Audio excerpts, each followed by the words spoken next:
నిర్గమాకాండము 17వ అధ్యాయము 9వ వచనాన్ని మాత్రం మనం చదువుకుందాం. మోషే యెహోషువతో మన కొరకు మనుష్యులను ఏర్పరచి వారిని తీసుకుని బయలువెళ్లి అమాలేకీయులతో యుద్ధము చేయము. చాలండి, ఈ చిన్న వాక్యాన్ని బట్టి మనం ధ్యానం చేద్దాం ప్రార్థన పూర్వకంగా. దయగల మా తండ్రి, నీకు వందనాలు. ఈ మధ్యాహ్న కాల సమయంలో నీ సన్నిధిని మాతో ఉంచి నిన్ను స్తుతించుటకు, నిన్ను ఆరాధించుటకు, నీ సన్నిధిలో సాక్ష్యం ఇచ్చుటకు నీ పిల్లలమైన మా అందరికీ కృప చూపారు. ఈ మధ్యాహ్న కాల సమయంలో నీ ప్రజలతో మీరే సూటిగా స్పష్టంగా మాట్లాడండి. వినగలిగే చెవులను, గ్రహించే హృదయాలను దయచేయండి. చిన్న బిడ్డలందరినీ నీ స్వాధీనం అందించుకునండి. ఇదిగో నీ మాటను అడ్డగించు ప్రతి విధమైన దురాత్మల క్రియలను, వాయుమండల అధిపతులను నజరేయుడైన యేసుక్రీస్తు నామములో బంధిస్తూ నీ ప్రజలతో మీరే సూటిగా స్పష్టంగా మాట్లాడమని మా రక్షకుడువు, మా విమోచకుడువును, పరిశుద్ధుడువునైన యేసుక్రీస్తు నామములో ఈ మనవులన్నీ అడిగి పెడుకుంటున్నాను తండ్రి. ఆమేన్. దేవునికి మహిమ కలుగును గాక. కుడి వచ్చిన మీ అందరికీ మరి ఒకసారి నా హృదయపూర్వకమైన వందనాలండి. చదవబడినటువంటి లేఖన భాగాన్ని మనం ధ్యానం చేయాలంటే దానికి ముందున్నటువంటి కొన్ని విషయాలు కూడా మనం ధ్యానం చేయగలిగితే ఈ చదవబడిన లేఖన భాగం మనకి క్లుప్తంగా అర్థమవుతుంది. ఇశ్రాయేలు ప్రజలు బానిసత్వం ఇంచుమించుగా 430 సంవత్సరాల బానిసత్వం బ్రతికినప్పుడు దేవుడు వారిని విడిపించి మోషే ఒక నాయకుని ఏర్పాటు చేసుకుని విడిపించిన సంఘటన మనందరికీ చాలా సుపరిచితమైనది.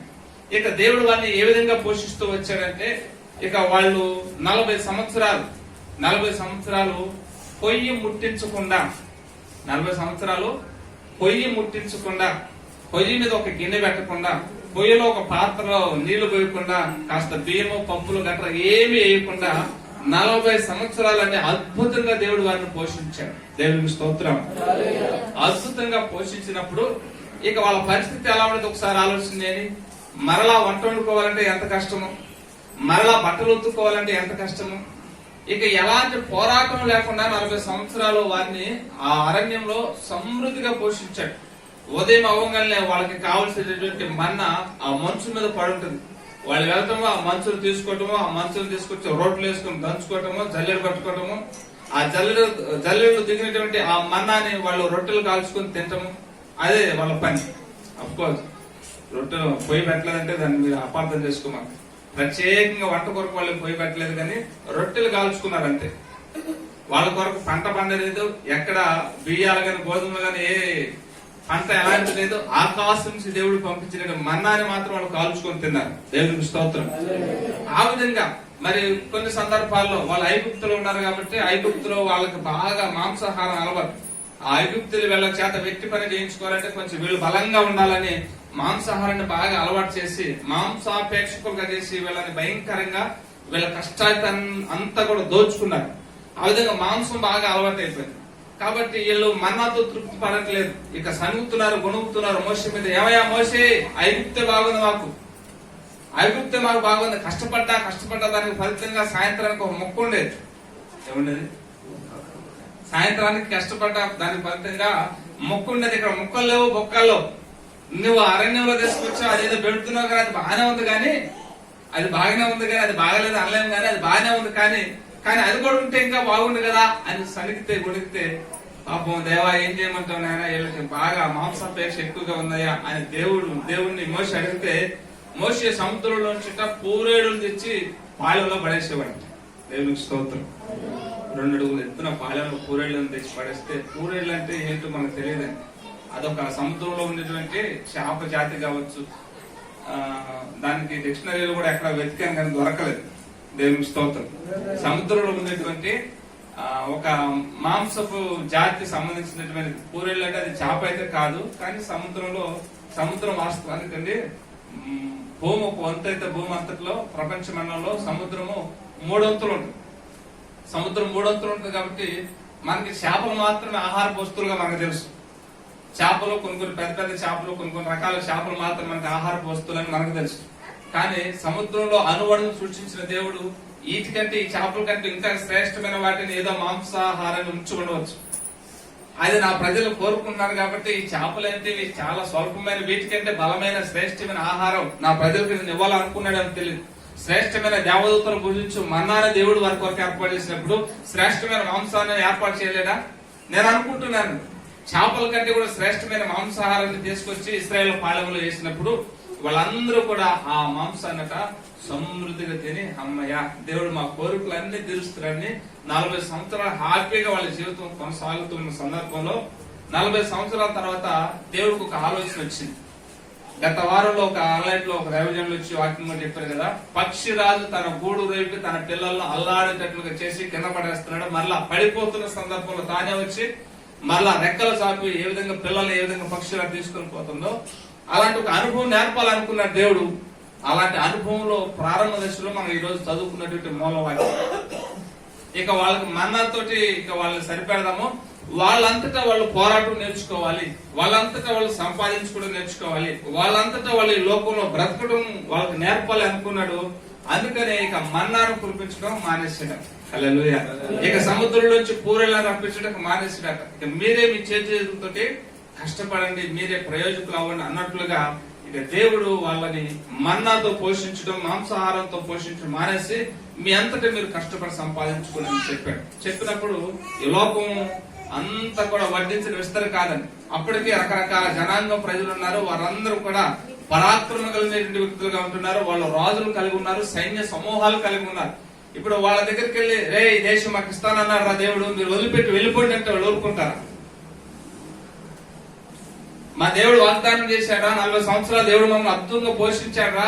అంత గొప్ప దేవుడు మేము కలిగి ఉన్నాం కాబట్టి ఈ దేశం మాకు ఇస్తానన్నాడు, మీరు వదిలిపెట్టి పోండి అని అంటే వాళ్ళు ఊరుకుంటారా?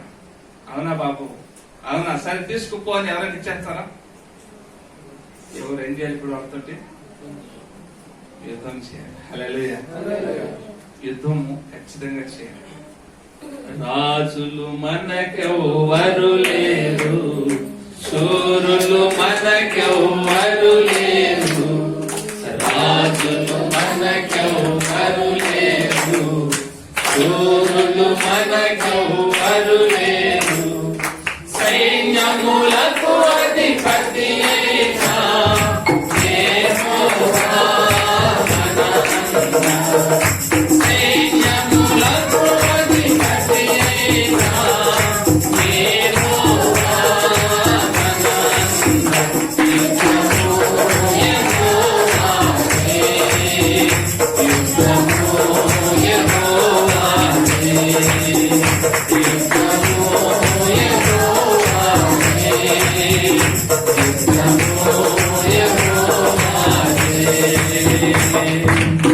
హల్లెలూయా.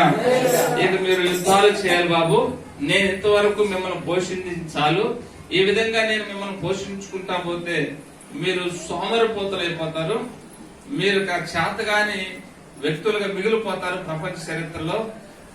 నేను ఏర్పాటు చేసుకున్న ప్రజలు, నేను పేరు పెట్టి పిలుచుకున్న జనులు పరాక్రమం కలిగినటువంటి వాళ్ళని నేను అనిపించుకోవాలని అనుకుంటున్నాను. కాబట్టి మీరు యుద్ధానికి వెళ్ళండి. కాకపోతే మీరు అపజయ పాలవుతున్న సందర్భంలో మాత్రం నేను కొంచెం మీకు సహాయం చేస్తాను అన్నట్లుగా వాళ్ళ ముందు యుద్ధాన్ని ఉంచినట్లుగా మనం లేఖనాల్లో చూస్తూ ఉన్నాం. హల్లెలూయా. ప్రియులారా, ఈ రోజు మన వాక్య ధ్యానాంశం ఏమని చెప్పుకున్నామో, దేవుని ఏర్పాటులో ఉన్నవాడు ఎవడు, వాళ్ళు ఏం చేస్తారంటే, మనం చదువుకున్న వాక్య భాగాన్ని గమనిస్తే, మోషే యెహోషువతో మన కొరకు మనుషుల్ని ఏర్పరిచి వారిని తీసుకుని బయలువెళ్లి అమాలేకులతో యుద్ధము చేయము. దేవుని యొక్క ఏర్పాటులో ఉన్న వాళ్ళందరూ ఎలా ఉంటారంటే, వాళ్ళట పోరాడటానికి సంసిద్ధంగా ఉంటారు. హల్లెలూయా. దేవుని యొక్క ఏర్పాటులో ఉన్న వాళ్ళు ఎప్పుడు కూడా పోరాడటానికి సంసిద్ధంగా ఉంటారండి. భయపడరు. పిరికితనానికి, అవిశ్వాసానికి, అసహనానికి, నిరుత్సాహానికి వారి యొక్క జీవితంలో చోటు ఎవరు కానీ వారిని పిలిచిన దేవుడు నమ్మదగిన వారిని ఎరిగి విశ్వాసమునకు కర్తయు దాన్ని కొనసాగించేవాడైనా ఆ యేసయ్య వైపు చూస్తూ పోరాడుతూ ముందుకు సాగుతూ ఉంటారండి. యోబు గ్రంథం 7వ అధ్యాయం 1వ వచనాన్ని మనం గమనించినట్లయితే, మానవ యొక్క దినములు భూమి మీదట యుద్ధ దినముల వంటివి కావా అని యోబు పలుకుతూ ఉంటాడని. కనుక దేవుని బిడ్డ, దేవుని ఏర్పాటులో ఉన్నటువంటి మనం అందరం కూడా ఎప్పుడు కూడా పోరాట ప్రతిమను మనం కలిగి ఉండగలగటము అది మన ఆధ్యాత్మిక జీవితానికి ఆశీర్వాదము. హల్లెలూయా. ఎవరు మనల్ని ప్రేమించరండి, ఎవరు మనల్ని అన్ని విషయాల్లో హక్కును నేర్చుకోరు. ఈ లోకంలో ఏది కూడా మనకు అంత ఈజీగా దొరకదు. పోరాడాలి, పోరాడాలి, పోరాడాలి. ప్రభువుతో కలిసి పోరాడినప్పుడు ప్రభు ఖచ్చితంగా మనకు జయాన్ని అనుగ్రహించగల సమర్థుడు. హల్లెలూయా. నిన్న మన యూట్యూబ్ ఛానల్లో ఒక వీడియో పెట్టాను, మీరు ఎంతమంది చూసారో లేదు. మన యూట్యూబ్ ఛానల్లో ప్లస్ అలాగే మన గ్రూప్ లో కూడా షేర్ చేశారు. గ్రూప్ ని ఎవరు పట్టించుకోవట్లేదు. మన గ్రూప్ లో ఒక చేప బుట్టలోంచి జారింది. జాలను పట్టుకుని వెళ్తూ ఉంటే బుట్టలోంచి జారి కింద పడిపోయింది. సహజంగా చేప నడవలేదు. నీళ్ళలో అయితే ఎంత సులువుగా వీదగలుగుతుంది కానీ అది నడవలేదు. కానీ ఆ చేప పడింది, కింద పడిపోయింది. చేపలో బుట్టలో వాడు వెళ్ళిపోయాడు, దాన్ని చూసుకోలేదేమో బహుశా. లేకపోతే వాడిని కొద్ది పెడతాడు చేపని. ఇంచుమించుగా పెద్ద చేప ఏం కాదు కానీ ఒక జాన ఉంది అంతే. ఆ జానున్న చేపలు ఆ చెరువులోంచి పట్టుకుని గట్టుకొచ్చాడు. చెరువు గట్టు బహుశా ఎక్కడ నుండి ఎదర బిల్డింగ్ అంత దూరం ఉంది. పడిన వెంటనే ఎక్కువసేపు ఒక 2 నిమిషాలు 3 నిమిషాలు కనుక ఉంటే చేప చచ్చిపోతుంది. నీళ్ళలో మాత్రం బ్రతుకుతుంది చేప, ఒడ్డును బ్రతకలేదు. కొన్ని రకాల జాతుల చేపలు ఉంటే ఒడ్డుకు వచ్చే 1 గంట వరకు బ్రతకగలుగుతాయి, కానీ ఆ తర్వాత ఖచ్చితంగా చచ్చిపోతుంది. కానీ అది చిన్న చేప, దానికి ఒక 5 నిమిషాలు కూడా మహా అయితే ఉండగలుగుతుందేమో, లేకపోతే చచ్చిపోతుంది. కానీ ఆ నేలలోంచి పట్టుకొచ్చిన చేప ఇక నేను బయటపడ్డాను, ఇక నేను చచ్చిపోతాను, ఇక నాకు చావే సరైన అనుకోలేదు. కానీ తాను పట్టుకుని వచ్చినటువంటి ఆ గుంత ఎక్కడున్నది గమనించుకోగలిగింది, పోరాడిందని. ఎంతగా పోరాడిందంటే ఆ ఒక జాన ఉన్నటువంటి చేప ఎగురుతా ఎగురుతా ఎగురుతా ఎగురుతా ఎగురుతా ఆ ఎదల బిల్డింగ్ ఉన్నంత దూరం, ఇంచుమించు ఒక 10 గజాల దూరంలో చెరువు ఉందనే సంగతి అది గమనించి నడవలేకపోయినా సరే ఎగురుకుంటూ ఎగురుకుంటూ ఎగురుకుంటూ మొత్తానికైతే ఆ ఎదురుకుంటూ వెళ్లే సందర్భంలో రాళ్లు వచ్చాయి. ఆ ఎదుర్కొంటూ వచ్చిన సందర్భంలో కొన్ని చిన్న చిన్న ముళ్ళ తుప్పలు వచ్చాయి. వాటిని అన్నిటిని కూడా జయించుకుని వీళ్ళు మళ్ళా మొత్తానికి నేలలో పడి. దేవునికి స్తోత్రం. క్రైస్తవుని జీవితం కూడా అలాంటిదే. అన్ని ఈజీ అనుకొని ఎవరు కూడా యేసు ప్రభుని వెంబడించకండి. యోహాను సువార్త 15వ అధ్యాయం చివరి వచనంలో 16వ అధ్యాయం చివరి వచనంలో ఒక మాట రాయబడి ఉంటుంది. యోహాను సువార్త 16వ అధ్యాయం చివరి వచనం ఎవరికైనా అన్న నోటేడు నుంచి చెప్తారా? లోకములో మీకు శ్రమ కలుగును, అయినను ధైర్యము తెచ్చుకొని నేను లోకాన్ని జయించి ఉన్నాను అంటాడు. హల్లెలూయా. మనం ఎక్కడున్నామండి? ఇప్పుడు చేప దాని లోకం నుంచి వేరే లోకంలోకి వచ్చింది. దాని లోపల అది మాత్రం బ్రతకగలదు, వేరే లోకంలో బ్రతకలేదు. ఆ వేరే లోకం నుంచి మరి బయట పడాలి, ప్రాణాన్ని కాపాడుకోవాలంటే కొంత పోరాటం అవసరమే. అలాగే ఆధ్యాత్మిక జీవితంలో మనం కూడా ఈ పాపిష్టి లోకాన్ని జయించాలి, ప్రభు కొరకు బలంగా నిలబడాలంటే పోరాటం చాలా అవసరమని, చాలా అవసరం. పోరాటం చేయకుండా ఏది కూడా ఊరికి మనకి రాదు. దేవుని వాక్యంలో సొలొమోను సామెతల గ్రంథం ఒక మాట రాస్తాడు, మొదట త్వరితముగా దొరికినటువంటి ఆస్తి అట తుదకు ఆశీర్వాదం కాదా? అర్థమైన వాళ్ళు స్తోత్రం. మొదట త్వరితముగా దొరికిన ఆస్తి తుదకు అది ఆశీర్వాదము కాదట. కనుక త్వరగా దొరికేది కావచ్చు, ఊరికే వచ్చేది కావచ్చు, అది ఎప్పటికీ ఆశీర్వాదము కానే కాదు. దేవునికి స్తోత్రం. ఓటుకు నోటు ఈ రోజుల్లో లేనిది అసలు ఓట్లే లేకుండా పోతా ఉంది. అదే కాలం ఫోన్ కూడా వచ్చింది మా ఊరు నుంచి కూడా, అబ్బాయి మీకు ఛార్జీలు ఇస్తాం రా రండి. వెళ్ళి ఛార్జీలు చల్లకుండా. సమాజం ఎలా తయారవుతుందో, మనుషుల్ని సోమరులుగా తయారు చేస్తా ఉంది. మనకు తెలుసు తెలియకుండా అదే వేలు ప్రయాణం చేసేస్తూ ఉన్నాం. ఇక అదొక క్రమం అయిపోయింది. ఇక దాన్ని ఎవరు మార్చలేని పరిస్థితి. అరే మేము నీకే వేస్తాంరా బాబు ఓటు, మాకేం డబ్బులు వద్దన్నా కూడా డబ్బులు తీసుకోకపోతే వేయడేమోనని ఒక అనుమానం, తీసుకోకపోతే వేయడేమోని ఒక అనుమానం. మీకు తెలుసులేదు, చాలా పంచాయతీలు కూడా జరిగింది లేండి ఈ డబ్బులు తీసుకునే కాడ. చాలా చాలా భయంకరమైన నీచమైనటువంటి కుట్రలో కుతంత్రాల రాజకీయాలు. కనుక మనం కష్టపడి మనం సంపాదించుకుందే మంది. మొదట త్వరితంగా దొరికింది ఏది కూడా అది చివరికి ఆశీర్వాదకరం కాదని బైబిల్ గ్రంథం తెలియజేస్తాం. కనుక త్వరగా మనం సంపాదించాలని ఆర్డర్ పట్టడం కంటే కూడా పోరాడుతూ జయం పొందగలిగితే, పోరాట ప్రతిభను మనం కనుక సాధించగలిగితే, తద్వారా వచ్చే దీవెన ఆశీర్వాదం అది ఎంతో ఉన్నతమైన ఆశీర్వాదాన్ని మనకి తీసుకుని వస్తది అంటానికి ఏమాత్రం సందేహం లేదు. హల్లెలూయా. బైబిల్ గ్రంథంలో రాజుల చరిత్ర మనం గమనించినట్లయితే దావీదు మహా పరాక్రమం కలిగిన రాజు అని మనం గమనిస్తాం. రాజు అయినటువంటి దావీదు ఎప్పుడు యుద్ధాలు చేస్తూ ఉండేవాడు. అందుకనే దేవుడు తన మందిరాన్ని కట్టడానికి నీ చేతులు పనికిరావు అన్నాడు.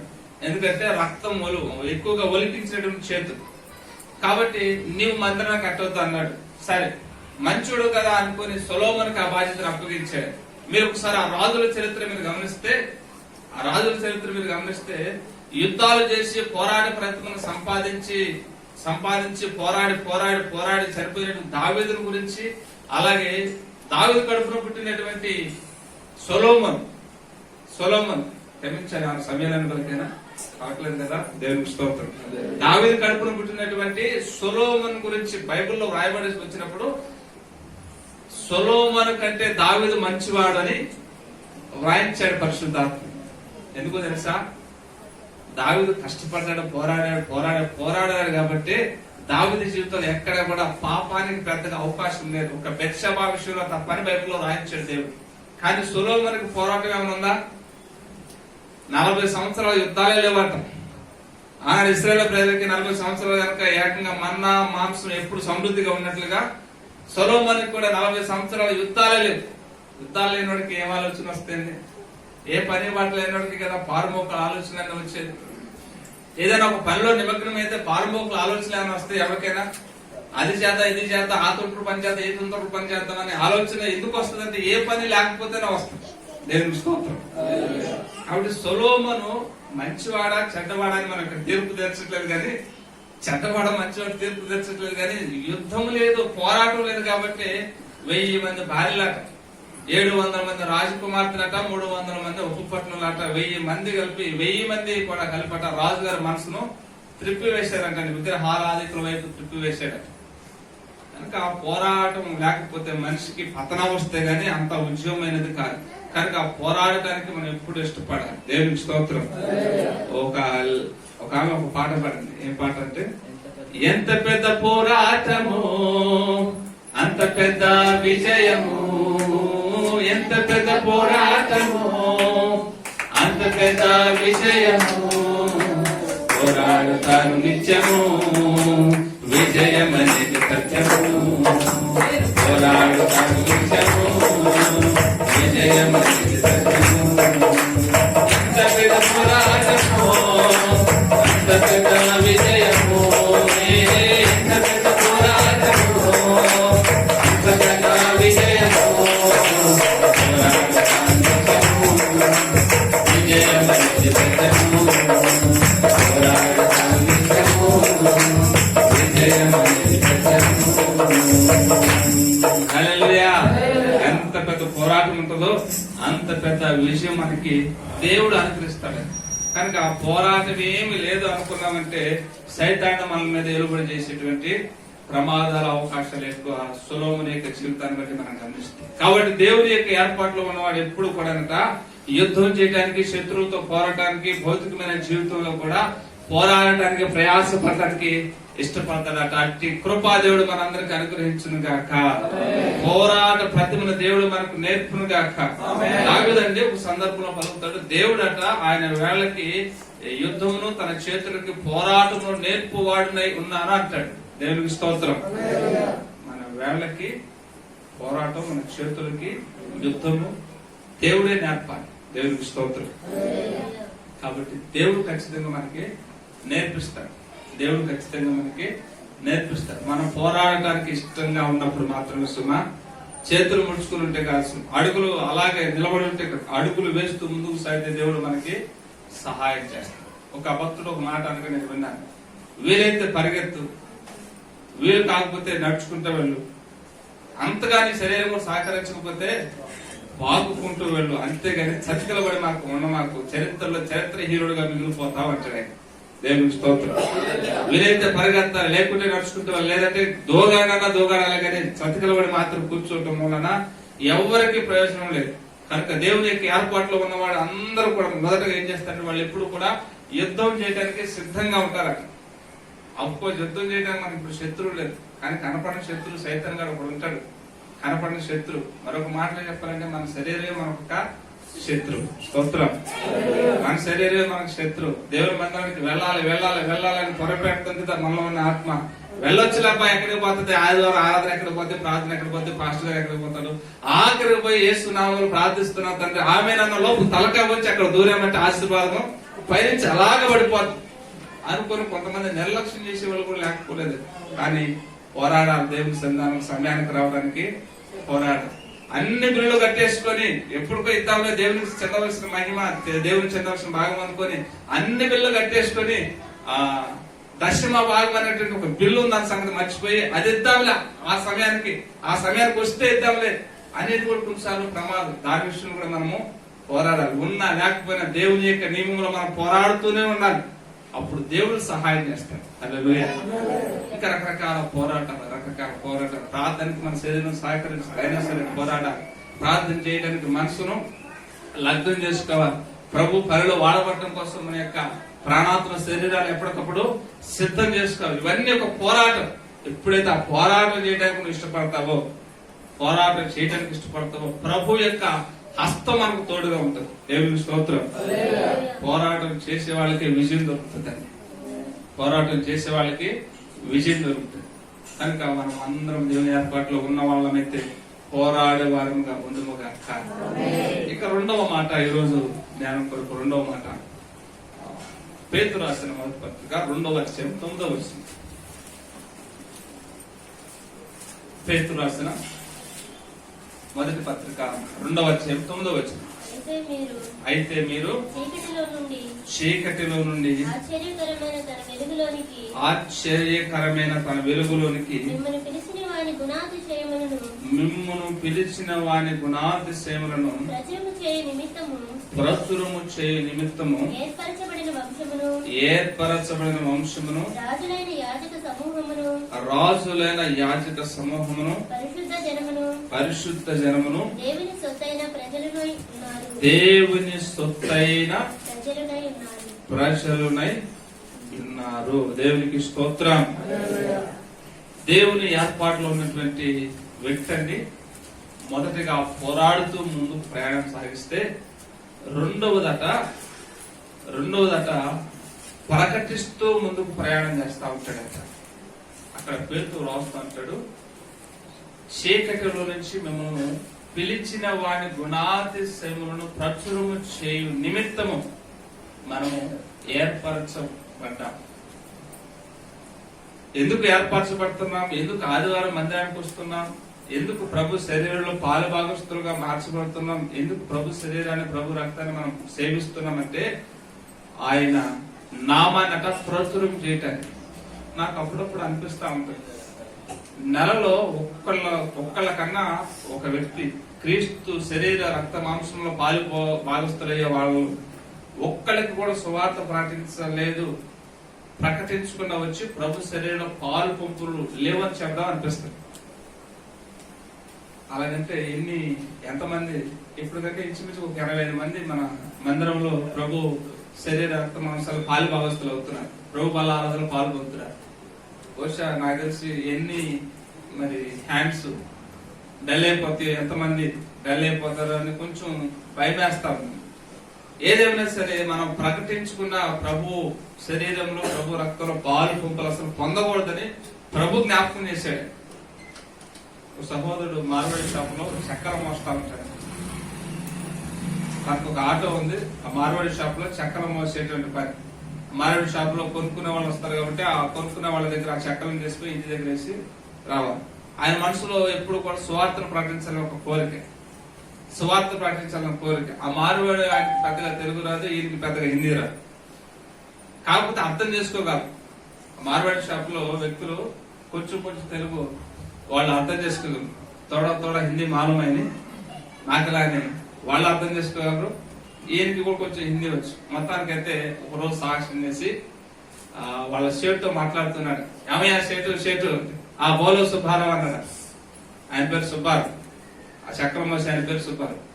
చెప్పు సుబ్బారావు అంటే, నీకు ఏసే గురించి చెప్పాలంటే ఆ ఏసే గురించి చెప్పాలా? ఆ ఏంటి చెప్పన్నాడు.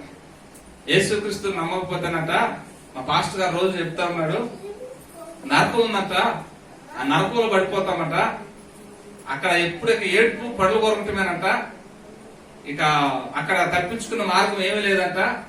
కాబట్టి మా పాస్టర్ గారు రోజు చెప్తున్నాడు కాబట్టి ఒకసారి కూడా ఏసీని గురించి చెప్పకపోతే బాగోదు. కాబట్టి ఇక నీకు చెప్పేస్తున్నానయ్యా, ఇక నువ్వు నన్ను చెప్పలేదు అనొద్దు. ఎందుకంటే నువ్వు చచ్చిపోతావు, నేను చచ్చిపోతా, నువ్వు చచ్చిపోతావు, నేను చచ్చిపోతా. మరి ఇద్దరం అక్కడికి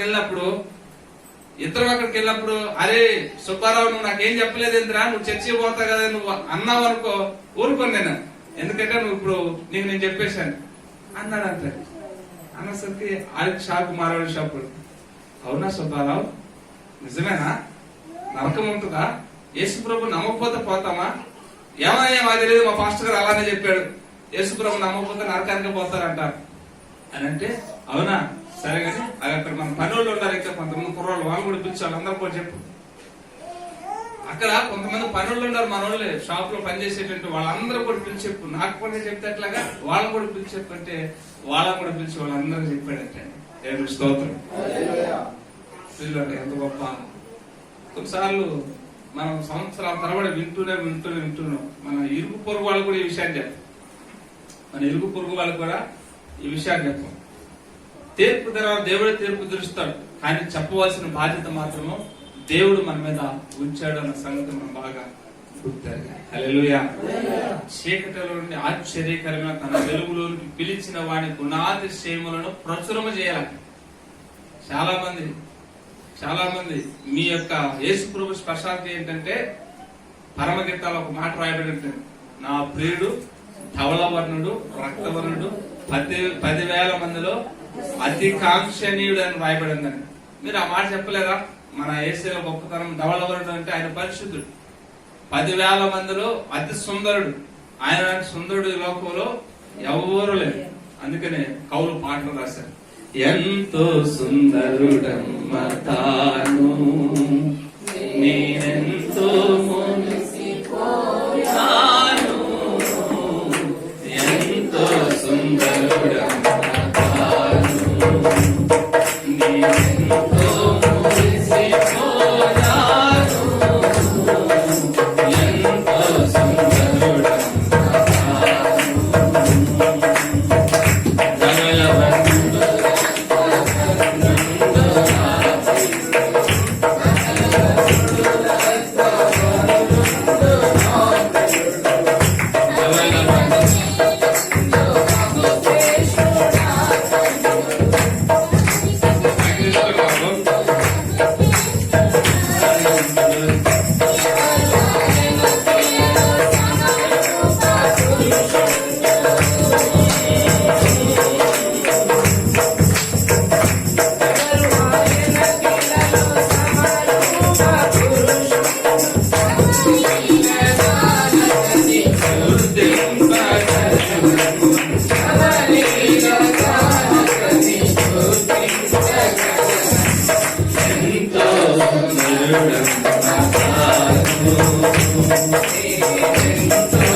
ఈ విషయం చెప్తే చాలండి వాళ్ళకి. ఆయన ఎంతో సుందరుడు, 10,000 మందిలో ఆయన ఇస్తే గుర్తుపట్టచ్చు. ఆయన ధవళవర్ణుడు. ఒక మాట చాలండి అసలు ప్రపంచానికి యేసయ్య గురించి చెప్తానికి. ఆయన ధవళవర్ణుడు అంటే ఆయన పరిశుద్ధుడు. అంటే మా దేవుడు పరిశుద్ధుడు కాదంటే నాకు తెలియదు కానీ మా యేసయ్య చెప్పాడు, నేను ధవళవర్ణుడు నాకు చెప్పాడు. కాబట్టి నమ్మండి. చెప్పలేదని మాత్రం అక్కడ నన్ను అడగదు, ఎందుకంటే నువ్వు చచ్చిపోతావు, నేను చచ్చిపోతాను. కాబట్టి నువ్వు నాకు చెప్పలేదని అనకుండా ఉండాలని ఇక్కడ నేను చెప్తున్నాను తప్పితే నాకు పెద్ద ఇంట్రెస్ట్ లేదు నేను చెప్పాలని. అక్కడ చెప్పలేదు అంటావన్న ఒక నెపం భూమి మీద, నువ్వు అక్కడ చెప్పలేదు కదా అంటావని ఒక నెపం తెప్పించుకోవాలని ఇక్కడ చెప్తున్నాను అన్నాడు. దేవునికి స్తోత్రం. అతి ఆసక్తి మన అందరిలో దేవుడు పుట్టించినది అక్క. దేవుని ఏర్పాట్లో ఉన్నవాడు పోరాడతాడు. దేవుని ఏర్పాట్లో ఉన్నవాడు చీకటిలోంచి ఆశ్చర్యకరమైన తన వెలుగులోనికి పిలిచిన వాడి గుణాతిశయములను ప్రచురము చే నిమిత్తం మనం ఏర్పరచబడ్డామా. దేవునికి స్తోత్రం. ఊర్లో ఒక పాస్టర్ గారిని దేవుడు బాగా వాడుకుంటూ ఉన్నాడంటే, ఎంతగా వాడుకుంటున్నాడంటే ఆయన కాలు షీట్లు ఖాళీ ఉన్నట్లేదా. పూర్వ దినాల్లో జరిగిన ఒక సంఘటన, సైకిల్ మీద ఆయన తిరుగుతూ సువార్త ప్రకటిస్తూ ఉన్నాడు, దేవుడు వాడుకుంటూ ఉన్నాడు. అయితే కొన్ని సందర్భాల్లో కొంతమంది వచ్చి, అయ్యా దేవుడు మిమ్మల్ని బాగా వాడుకుంటున్నాడు, మీరు వచ్చి మా మందిరంలో వాక్యం చెప్పాలండి, మేము పేదవారం అండి, కొంచెం మీకు ఎక్కువగా కానుకలు ఇచ్చుకోలేమంటే. అయితే ఆయనకు ఉన్నటువంటి బిజీ షెడ్యూల్ బట్టి కొన్నిసార్లు అలసిపోయి ప్రాణం బాగా అలసిపోయి అవకాశం ఉన్నప్పటికీ శరీర అలసటను బట్టి అయ్యా నేను రాలేను, కొంచెం నాకు వేరే పనులు ఉన్నాయి అని చెప్పి సాకులు చెప్పి తప్పించుకున్నాడంటే చాలా సందర్భాలు. ఒకరోజు ఇలాంటి ఒక పిలుపు వచ్చింది. పిలుపు వచ్చినప్పుడు అక్కడికి వెళ్ళడం కొరకు సిద్ధపడ్డాడు.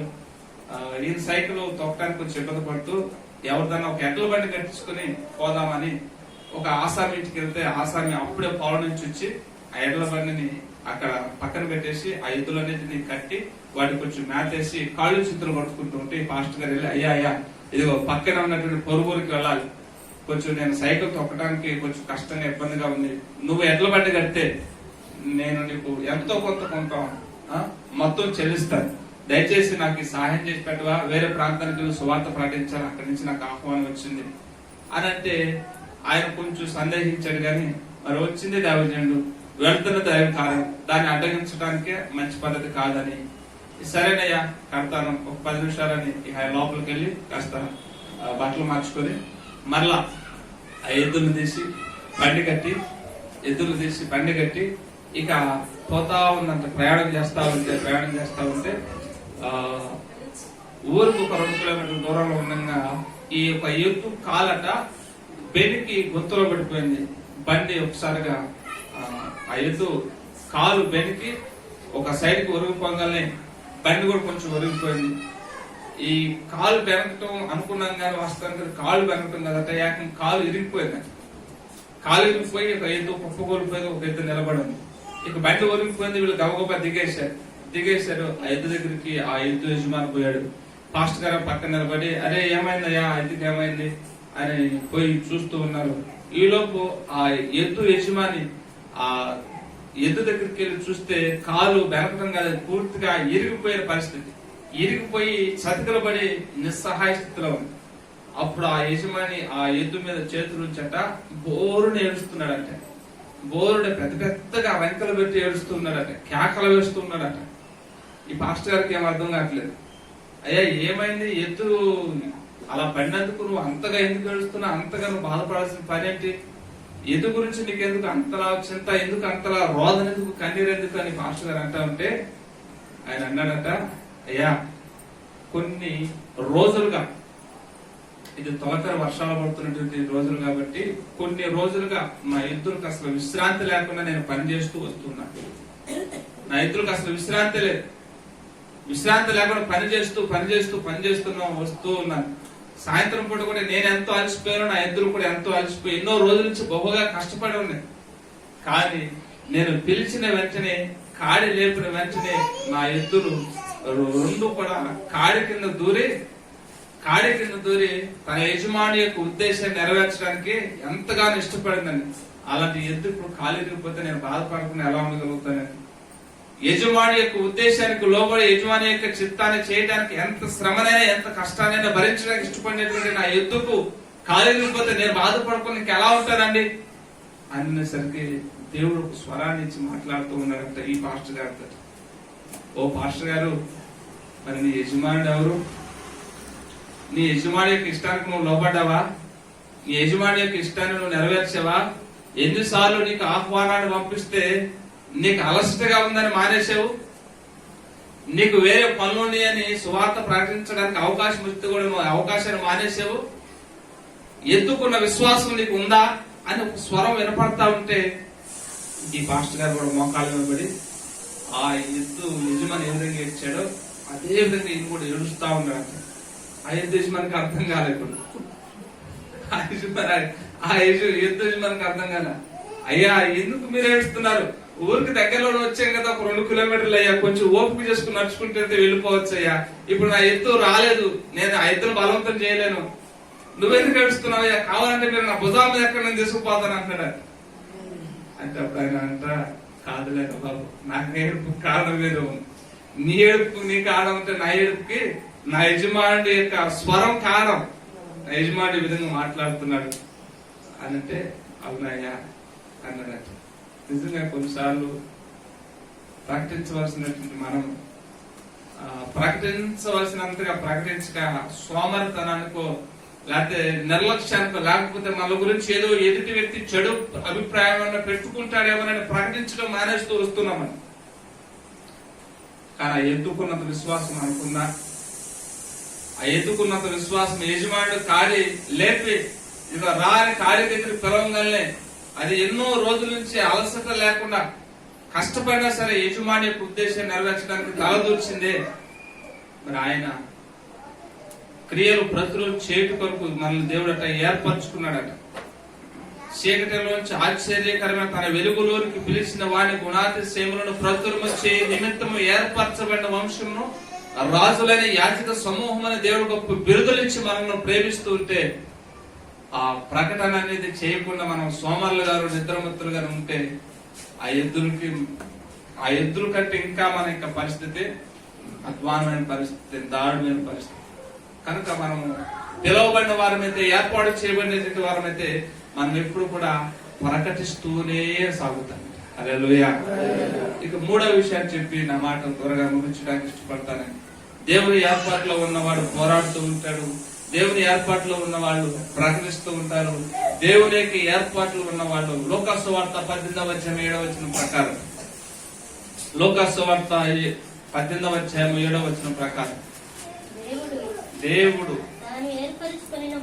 తాను ఏర్పాటు చేసుకున్న వాళ్ళు, జాగ్రత్తగా మన అంశాన్ని కూడా మీరు అందరూ గుర్తుంచుకోవాలి. దేవుడు తాను ఏర్పాటు చేసుకున్నటువంటి వాళ్ళు దేవారాత్రులు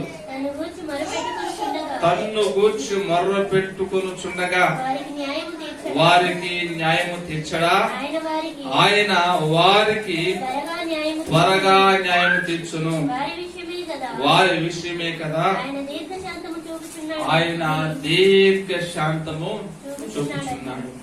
ఈ వచనం యొక్క సందర్భం ఎక్కడో ఏమిటో మనకు బాగా తెలుసు. మీరు విసుగక నిత్యము ప్రార్థన చేయుచుండ వల్లని ఈ ఉపమానం చెప్పుతున్నానని ఉపమానం అంతా చెప్పిన తర్వాత ప్రభు పలికినటువంటి మాట, దేవుడట తాను ఏర్పరుచుకున్న వారు దేవారాత్రులు తన గురించి మొర్ర పెట్టుకొనుచుండగా వారికి న్యాయము తీర్చడా. ప్రభు యొక్క ఏర్పాటులో ఉన్నవాళ్ళు, దేవుని యొక్క ఏర్పాటులో ఉన్న వాళ్ళు పోరాడుతూ ఉంటారు, ప్రకటిస్తూ ఉంటారు, ఆ తర్వాత ప్రార్థిస్తూ ఉంటారండి.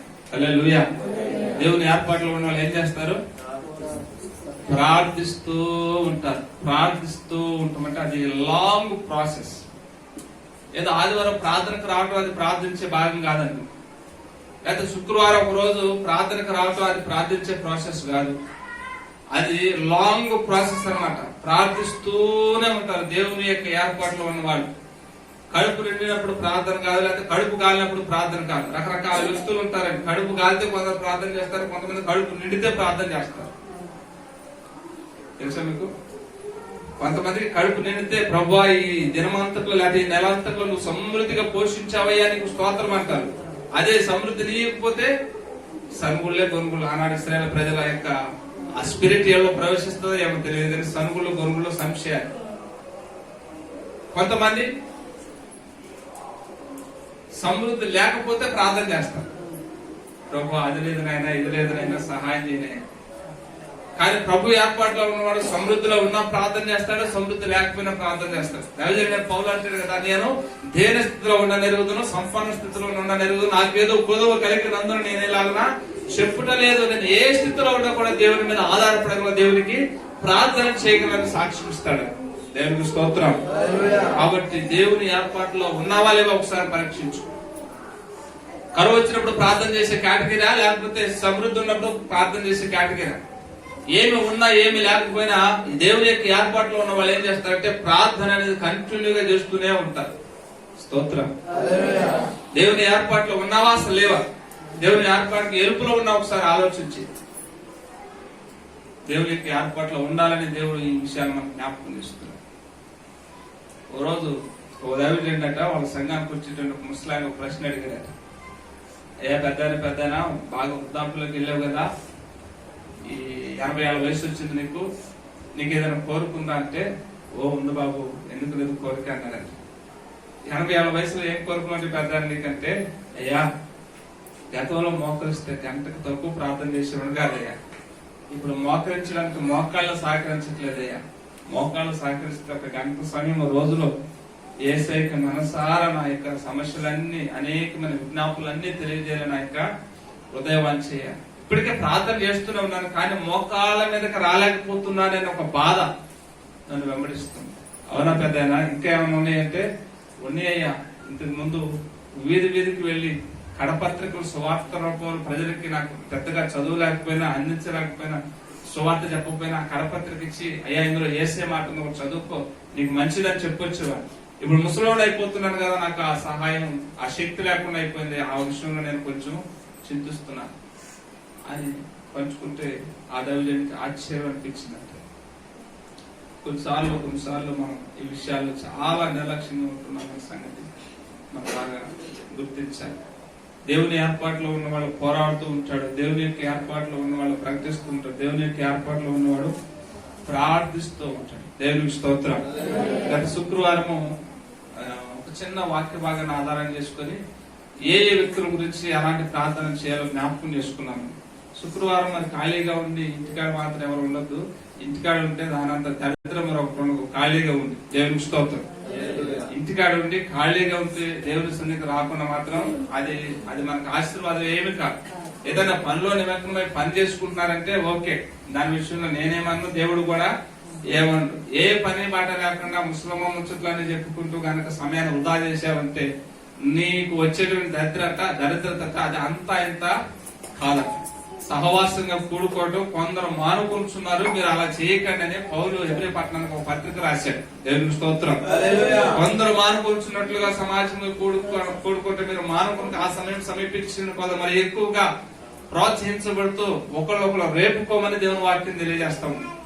కనుక శుక్రవారం పూట ఖాళీగా ఎవరు కూడా ఇంటికాడ కూర్చుంటే అది ఆశీర్వాదం కానే కాదని ఒక దైవజనుడిగా మీకు జ్ఞాపకం చేస్తున్నాను. అని ఉంటే ఖచ్చితంగా మీరు పనికి చేసుకోండి, తప్పలేదు. అన్ని సమయాల్లో దేవుని సన్నిధికి రావడానికి అందరికి వీలు పడదు. కాబట్టి ఖాళీగా ఉంటే మాత్రం అది మనకి అది అంత మంచిది కాదు. పౌలు తిమోతికి రాస్తూ 4 ఏళ్ళు అంటే కదా అపవిత్రమైన ముస్లిం ముచ్చట్లన్నీ విసర్జించి దైవభక్తి విషయంలో ఎల్లమ్మ మల్లమ్మ పుల్లమ్మ నూరా అని ఎవరిని కూడా ప్రోత్సహించరు. దైవభక్తి విషయంలో నీకు నువ్వే సాధకం చేసుకో. దైవభక్తి ఇప్పటి జీవం విషయంలోనూ రాబోయే జీవం విషయంలో కూడా అది వాగ్దానంతో కూడినదైనందున అది అన్ని విషయాల్లో ప్రయోజనం ఉంది. దేవుని వాక్యం చెప్తే యెహోవాను విడిచి వేరొకరు అనుసరించే వారికట శ్రమలు విస్తరిస్తాయని వాక్యం చెప్తుందండి. నా మాట కాదు సుమా. యెహోవాను విసర్జించడం అంటే దేవుని సన్నిధికి రాకుండా ఉండటమేనండి. మా మనసులో ఉంటాడు, అన్నిటి కూడా మనసులో ఉంటాడు. నీకుండేది ఏంటిది? గోంగూర. చాలా మంది చెప్పే మాట అన్యులు కూడా యేసు ప్రభు అంటే మాకు ఇష్టమని, ఆయన తలుసుకోకుండా మేము ఏ పని చేయమండి. వాళ్ళకి మనకి ఏంటి వ్యత్యాసం? ఆయన మందిరపు అనుభవాన్ని కలిగి ఉన్నప్పుడే నువ్వు నిజమైనటువంటి విశ్వాసులు, నిజమైనటువంటి ఆత్మీయులు. యుద్ధం చేయడానికి, పోరాటం చేయడానికి, ప్రకటించడానికి, ప్రార్థించడానికి సంసిద్ధ పడినప్పుడే నువ్వు ప్రభు యొక్క కుమారుడు. ఈ విషయాలు ఏమీ లేకుండా నాకు యేసుప్రభు అంటే ఇష్టమేనండి. ఎవరికి ఇష్టం లేదు యేసుప్రభు అంటే? 95% ప్రజలందరికీ యేసుప్రభు అంటే ఇష్టమే. ఒక 5% ఎవడో మొత్తం మొదలుకు తప్ప యేసుప్రభు అంటే ఇష్టమంటే సరిపోదు. కానీ అది క్రియారూపకంగా పెట్టినప్పుడు, సంఘంగా సహవాసంగా కూడుకున్నప్పుడు దాని ద్వారా వచ్చే ఆశీర్వాదాలు మనం ఖచ్చితంగా పొందుకోగలుగుతాం. యెహోవాను విడిచి వేరొకరిని అనుసరించే శ్రమలు విస్తరిస్తాయి. ఆయన సన్నిధి అనుభవం లేకుండా శ్రమలు వచ్చాయని బాధపడే ప్రయోజనం. కనుక మనం ప్రార్థించే వారిని ఉండగలిగితే ఇంత లాంగ్ ప్రాసెస్ అనేది ఏదో ఒక రోజు ఒక గంట కడుపు నిన్నప్పుడు కడుపు మాడినప్పుడు చేసేది కాదు. ప్రార్థన లాంగ్ ప్రాసెస్, దీర్ఘకాలం మనం ప్రభువును ప్రార్థిస్తూ సాగినట్లయితే దేవుని ఏర్పాట్లో మనం ఉన్నట్లు. హల్లెలూయా. కాబట్టి ఈ ఏర్పాటు చేత మనం అందరూ దర్శింపబడదుము గాక. దేవుడి మాటలు మనందరి వెనుకల వర్ధల చేయను గాక. ఆమేన్. ప్రార్థన చేసుకుందాం. దయచేసి కళ్ళు మూసుకుందాం. మోకరించగలిగిన వాళ్ళు అందరూ మోకరించండి. Hallelujah. Thank you, Jesus. Thank you, Jesus. Thank you, Jesus. Thank you, Jesus. ప్రార్థన చేసుకుందాం. కళ్ళు మూసుకుందాం.